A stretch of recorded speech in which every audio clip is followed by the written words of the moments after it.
안녕하십니까, 영재훈TV의 우리 전진홍 원장입니다. 자, 어머님, 오늘은 우리 영재들의 우리가 MBTI가 아니라 진짜 실제 간 영재원 합격자들의 MBTI를 살펴볼 겁니다. 1등, 2등, 3등 순위가 어떻게 되어질지 궁금하시죠?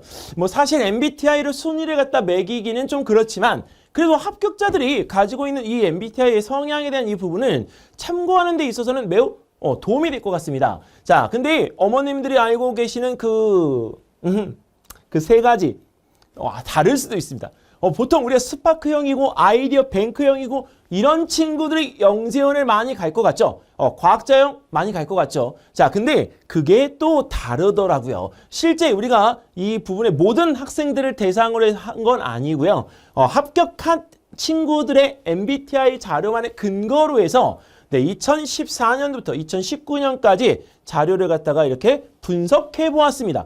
아니, 어떻게 했냐고요? 2014년도에는 제가 대치동 미래탐구에 있었죠. 그 다음에 우리 그 후에는 목동에도 잠깐, 근데 다 미래탐구 소속이었기 때문에 그때는 크게 문제가 없었다가 MSG 영재 교육을 개원하고 그 다음에 또 사전학원 개원하면서 우리 많은 영재 교육원 가려고 하는 친구들을 만났었습니다. 자, 근데 이런 친구들에게 가장 첫 번째 먼저 수업을 했던 것이 바로 MBTI거든요. 근데 왜 그러냐면 영재원을 갖다가 선택할 때 어느 성향을 가지고 있는지 아는 게 굉장히 중요하다고 판단을 했었기 때문에 바로 MBTI 검사를 통해서 학생들이 가야 될 부분들에 대한 것들을 이렇게 지도하거나 방향을 갖다가 제시하기도 했었기 때문에 이 근거 자료가 남아 있는 겁니다. 자, 그러면 2014년도 2019년 2020년도부터 왜 2022년은 없냐고요? 아유, 코로나잖아요. 코로나 때는 이 부분에 대한 우리 학생들이 영재교육원에 지원을 갖다가 우리가 하러 오는 게 너무 어렵고 그 다음에 우리가 비대면으로만 우리가 이루어졌기 때문에 실질적으로 대비를 갖다가 하는 데 있어서 만나는 게 너무 어려웠다는 점. 그래서 우리가 이때는 MBTI 검사에 대한 부분의 일부가 이루어져서 사실 근거 자료로 우리가 쓰기에 너무 개체수가 적습니다. 그래서 일단 이 부분에서 우리가 2019년도까지의 자료만 근거로 해서 한번 취합을 해보았습니다. 자, 일단 서울대, 연세대, 서울교대, 교육청, 자, 이 네 가지 부분에 대한 것을 가장 많은 것부터 1등, 2등, 3등 순위로 이렇게 매겨보았습니다. 자, 근데 서울대는 연세대, 서울교대와 교육청과는 좀 다르죠. 교육청 부분은 우리가 서울교대와 연세대와 마찬가지로 과학자형에 대한 이 부분들이 위에 올라가 있습니다. 그리고 상당히 높은 비중을 갖다가 우리가 차지하고 있는데요. 서울대는 이 부분에 있어서 과학자형이 우리가 아래쪽에 가 있고 그 다음에 우리 백과사전형과 성인군자형의 친구들이 그 당시에 많이 우리 합격을 했었습니다. 그 이유는 일단 지식적인 부분에서 우리가 충분하고 인성적인 부분에서 우리가 정말 착한 배려를 할 수 있는 친구들이 너무나도 많았기 때문이죠. 그리고 서울대의 특징이 가장 잘 드러나는 부분이 아닐까 생각이 되어집니다. 서울대는 무조건 협력과 그 다음에 인성입니다. 이 두 가지를 빼놓고서는 서울대를 갖다 지원해서 내가 서울대에 합격하겠다라고 하는 생각을 가지고 있다면 조금 어렵지 않을까 이렇게 생각이 됩니다. 그래서 서울대학교는 이 영재교육원 자체에서도 백과사전형과 그 다음에 성인군자형의 비율이 훨씬 높았고요. 그 다음에 우리 친선도모형, 지도장, 우리 사업가형 이런 부분들이 오히려 서울교대 영재교육원에 지원을 했을 때 합격 비율이 높다라는 것을 우리가 알게 됐습니다. 자, 그래서 실제로 서울교대보다 우리가 서울대 영재교육원을 지원하는 친구들에게는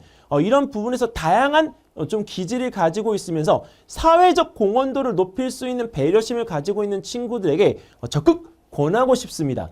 자, 근데 연세대와 서울교대 교육청은 과학자형이 일단 기본적으로 우리가 우선순위를 갖다 차지하고 있기 때문에 자, 다른 부분에 있어서의 형태가 어떤 의미를 가지고 있는지 좀 세부적으로 살펴볼 필요가 있습니다.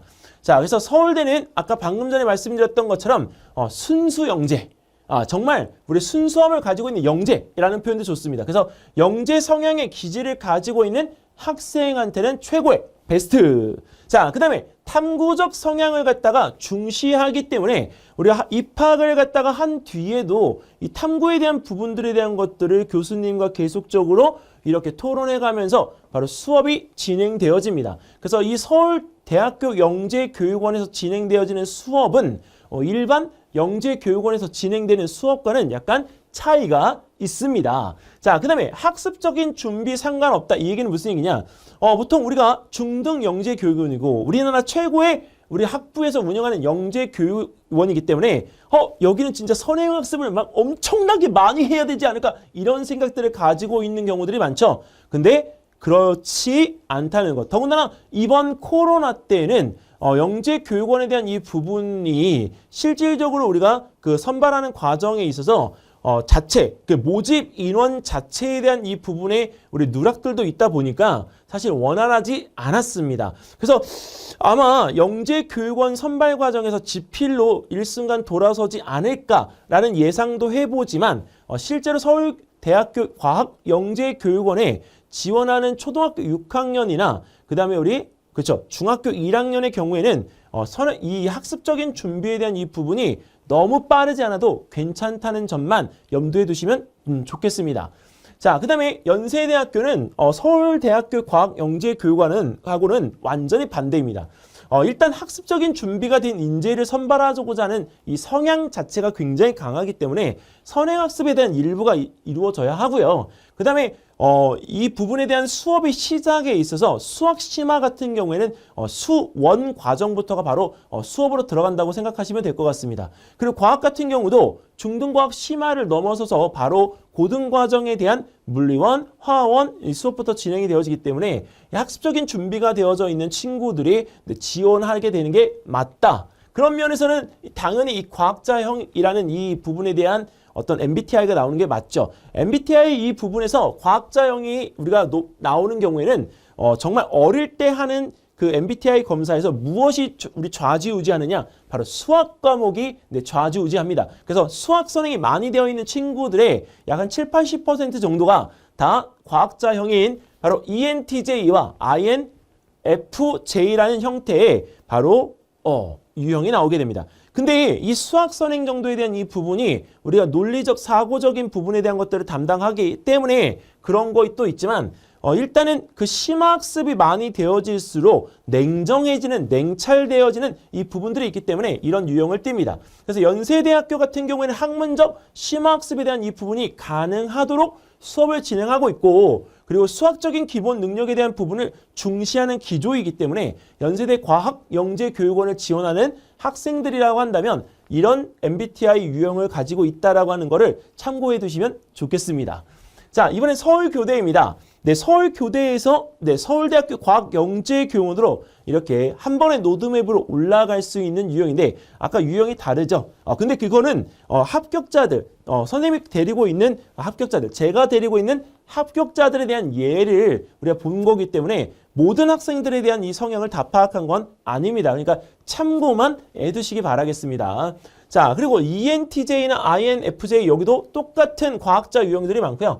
그리고 이 서울교대에 우리가 진학을 하고 있는 우리 친구들은 ENTJ 성향이 확실히 많았습니다. 자, 근데 이런 부분에 있어서 서울교대는 지원 분야에 대한 역할에 대해서 우리가 가능성을 많이 평가합니다. 즉, 과학을 지원을 하면, 수학을 지원을 하면, 정보를 지원을 하면 이 과정에서 이 학생이 가지는 역할이 어떻게 되어질 것인가, 충분히 수행을 할 수 있을 것인가? 라는 의문을 던져봅니다. 그래서 학생에 대한 평가에서 그 부분에 대한 아이의 역할 평가가 중점이 된다는 사실을 알아두셨으면 좋겠고요. 근데 서울교대에서는 중요시하는 부분이 논리적인 것도 중요하지만 판단과 창의적인 부분에 대한 사고력 또한 중시하는 기조가 있다. 그래서 바로 ESTJ라는 유형이 우선순위에 들어가게 됩니다. 근데 ESTJ는 사업가형으로 나오기는 했지만 이 사업가의 기질을 가지고 있는 친구들은 판단이 굉장히 빠르고요. 그 다음에 또 하나